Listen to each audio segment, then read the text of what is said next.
Our Coors Light pole winner for tomorrow night's 57th annual Federated Auto Parts 400 is Brad Keselowski. He's the driver of the number 2 Miller Lite Ford for Team Penske.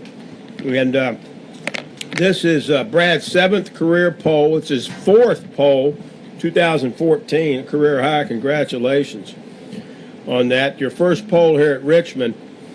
But just talk about now, one race to go before we set the chase grid tomorrow night.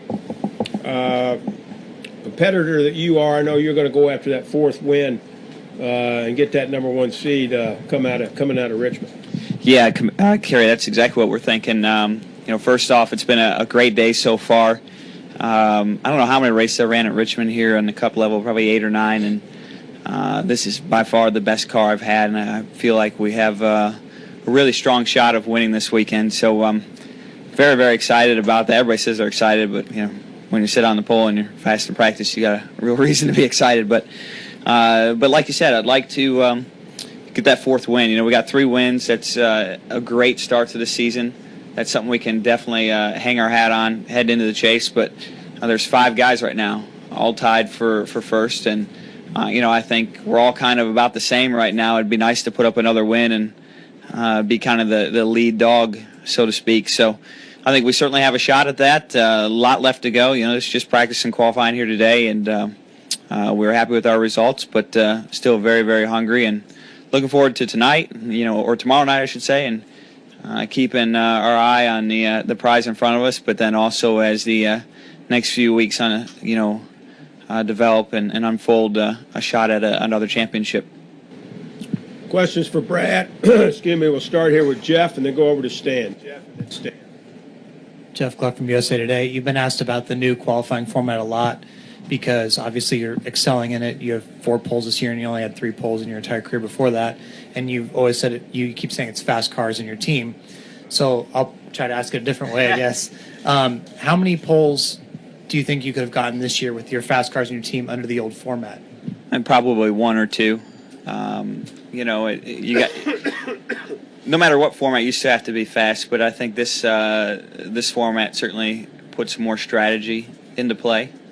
But the root of all success at the NASCAR level is always, having a great team and fast cars. That's always the root of all success at this level.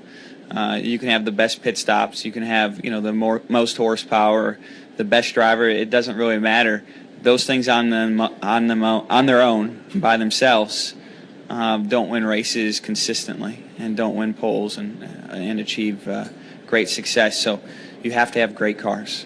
And I think this year Penske has really caught on. We hope that will be the case for years to come. I think the Ford relationship, Jeff, has really developed, and that's a big piece of why we're excelling to levels that we've never seen before.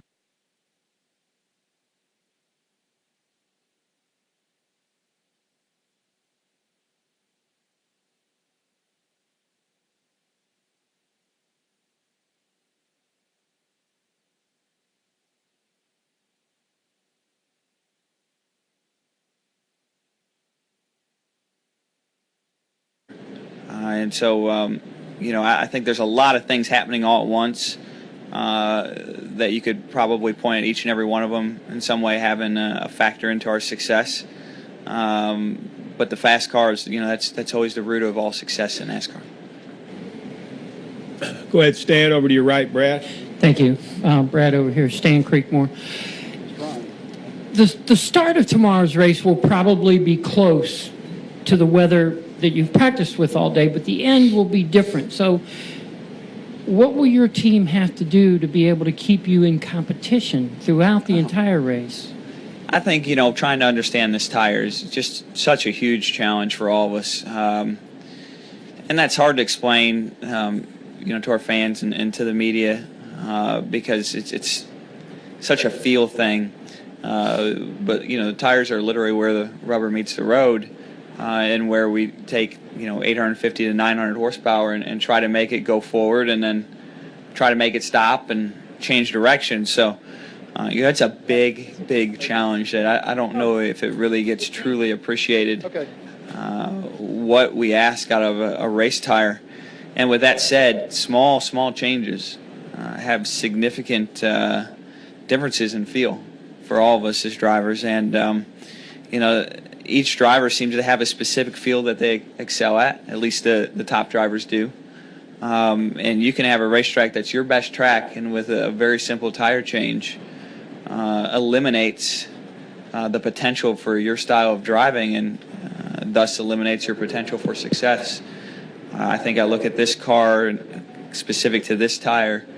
This tire, for us, at least using just one weekend as an example, is something that we hit on right away, and that fits my style. So trying to keep up with that tire, because the style will probably change again as the track transitions into night tomorrow. Trying to keep up with that will be the biggest challenge, and that's what we'll have to keep working on. Let's go far left over here. Chris, raise your hand. Brad, Chris, NightGetFence.com, way over here. First pit stall is significant for any Cup race, but tomorrow is a huge race. Does it play any more significance tomorrow night? I think, the short tracks, the first pit stall is probably bigger than anywhere else. The way they lay out, the importance of tires means that you're going to pit more here at these type of tracks than any other type of tracks. And then the really slow pit road speeds help to make that a bigger difference again. So it's pretty significant. This race almost every year comes down to a 30 or 40 lap sprint at the end, which usually entails pit stops beforehand. And if you can get that little bit of track position in that pit cycle, that could be the difference between winning and finishing second, third, or fourth. Let's go to the press box. Question in the press box for Brad Keselowski.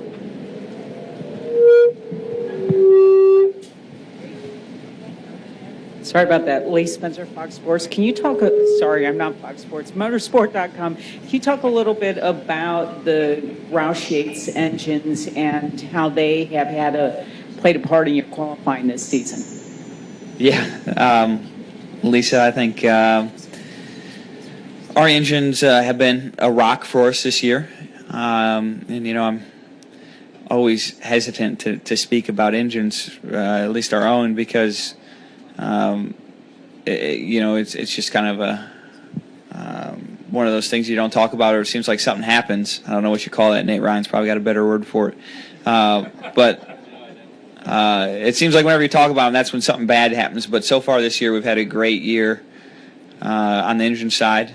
And Doug Yates and his team, everybody at Roush Yates has done a great job. We're hoping that continues. There's never a guarantee of that. There are some areas that we have still to work on.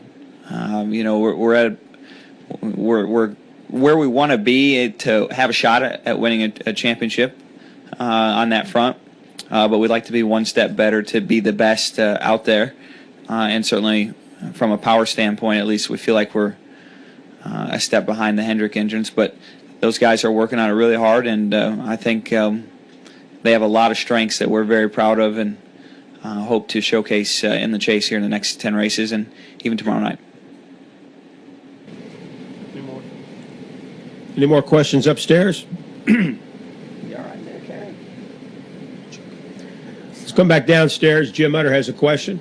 Calling the relief pitcher, man. Jim Utter, Charlotte Observer. This kind of goes back to Jeff's question. Do you find it kind of strange or unusual that two guys who really have never been great qualifiers in their career this season are far and above leading the way with polls, you and Kevin? Or is it sort of not unexpected, given the fact that if you ask most people, they would probably say the two of you rank among the fastest cars each week this year? Well, it's certainly notable. There's no doubt it's notable. I feel like Kevin would probably tell you the same as I would, that my cars are significantly faster this year in qualifying trim than what they ever have been. And when you combine that with this format, perhaps suiting our style a little bit better, it's kind of a double whammy.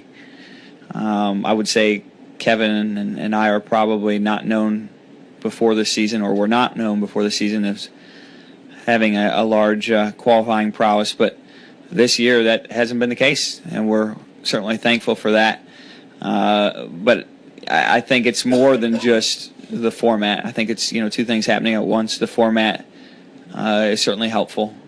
It certainly feels more representative of what it takes to be successful in a race week on the racetrack and a race pace than what it was in past, where it seemed to be more of a, hey, just go out there and bonsai it, and if the car's good, it's good and it sticks, and if it's not, you don't.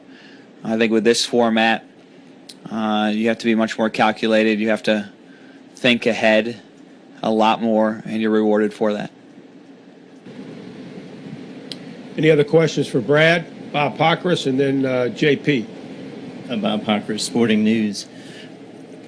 Will you look at the lineup and see where guys who need a win are starting, and will you pay more attention to them throughout the race just because of what's on the line for them? No, I mean, I appreciate what they're going through. We were in that situation last year, so I can respect it. But, I think you just got to run your own race at the end of the day and treat them respectfully as you hope they would to you. I mean, there could always be a situation at the end of the race where one of those guys is behind you and, it doesn't turn out well. And you just know that if that's the case, that it'll work itself back out later down the road. So they know that too. Final question right here, JP. JP Beauchamp, Mech Local. Brad, on your first qualifying run, you took a lap, you liked the time, you backed down on your speed and waited for the next round. At what point what's your break point, so to speak, where you realize, hey, this is good enough to back off? Yeah, I let Paul and those guys figure that stuff out, and they certainly have. And each weekend's different, especially with different tires. This particular tire loses pace significantly on different tracks. This particular track in qualifying format takes shade at the end and picks up speed. So those variables are very difficult to navigate. I don't feel like I'm smart enough to navigate all of that while driving the race car at the same time, which is why we have crew chiefs to make those calls, and my crew chief, Paul Wolf, does a good job with that.